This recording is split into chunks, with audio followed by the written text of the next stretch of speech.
Merhaba arkadaşlar, kanalıma hoş geldiniz. Yine pratik bir tarifle sizlerleyim.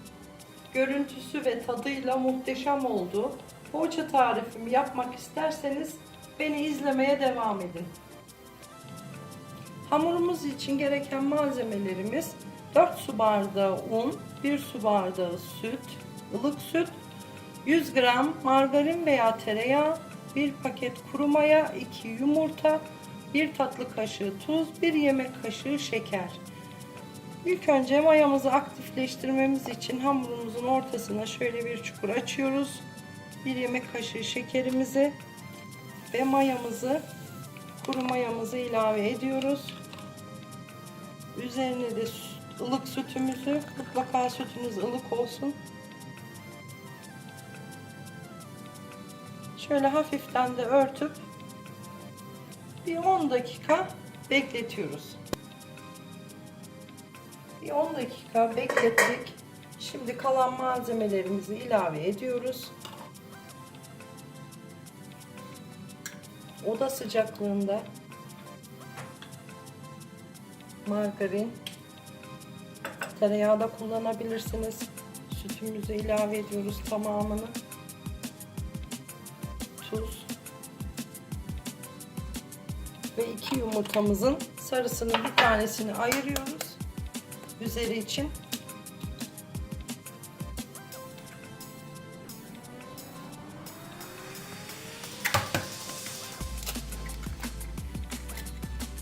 Ve hamurumuzu yoğurmaya başlıyoruz.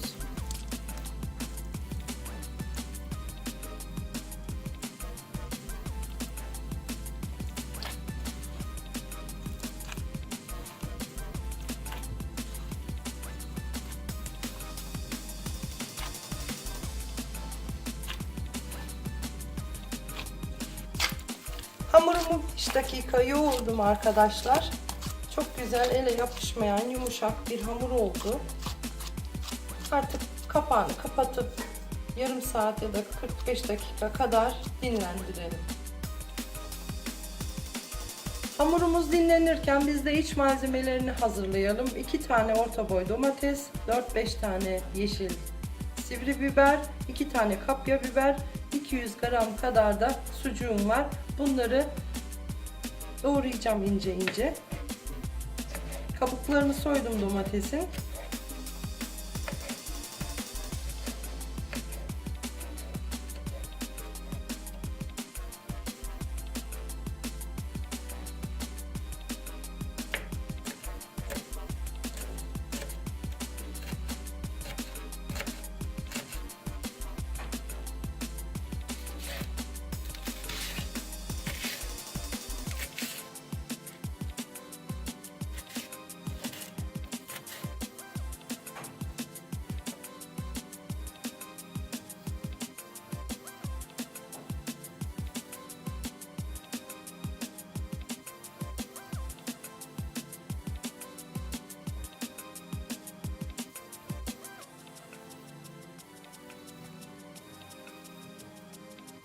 Bütün iç malzemelerimizi ufak ufak doğradım arkadaşlar. Hepsi hazır.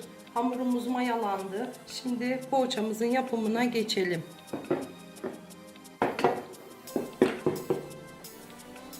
Biraz unumuzdan alıyoruz tezgahımızın üzerine. Elimizi de unluyoruz şöyle yapışmasın hamurumuza diye.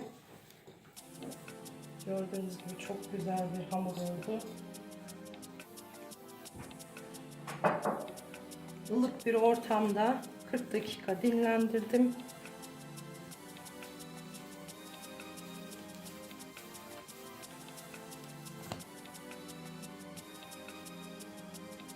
Şimdi açmaya başlayalım. Oklava ya da merdane yardımıyla açabilirsiniz. Tek hamur açacağız. Zaten kolay açılıyor gördüğünüz gibi. Hiçbir zorluğu yok. Yumuşak bastırarak açıyoruz.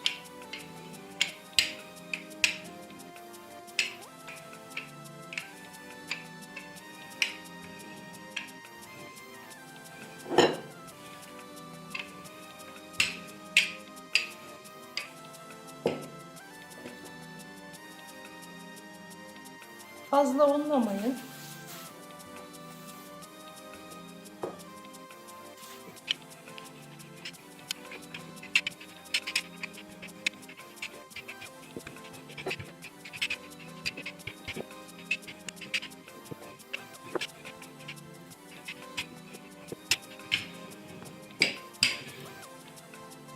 Çok fazla açmamıza gerek yok arkadaşlar. Bu incelikte olması yetiyor.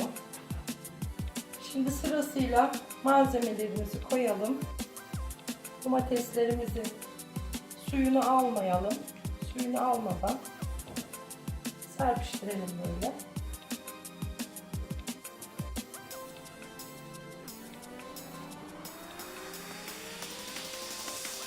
Suyunu ayırdım. Suyunu koymadım.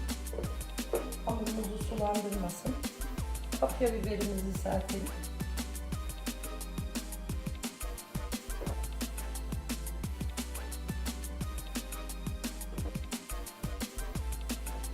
Şimdi buradan başlayıp böreğimizi rulo saralım. Poğaçamızı.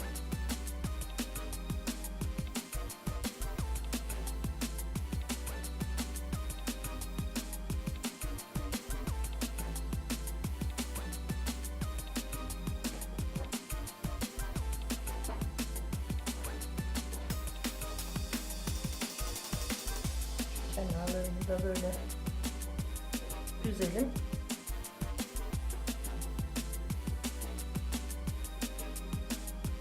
Şimdi böreğimizi keselim. 2 parmak kadar kalınlıkta.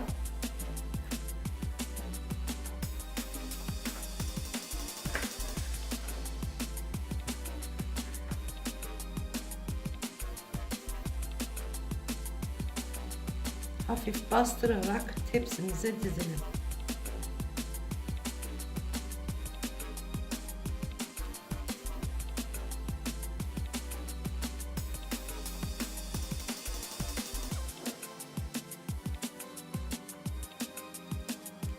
Şimdi de ayırmış olduğumuz yumurta sarısının içine bir kaşık sıvı yağ ekledim.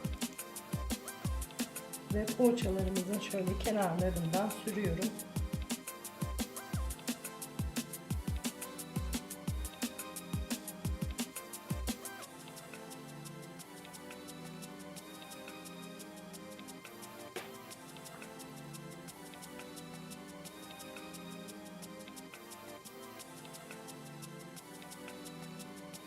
Yumurta sarısını da sürdük arkadaşlar. Verdiğim ölçüyle tam bir tepsi poğaça çıktı. Önceden ısıtılmış 200 derecelik fırına poğaçalarımı vereceğim. 20-25 dakika kadar pişireceğim. Poğaçalarımız pişti arkadaşlar. Altı üst kızarana kadar pişirdim. Nefis oldular. Kanalıma abone olup beğenilerinizi unutmayın. Sağlıkla kalın. Hoşça kalın.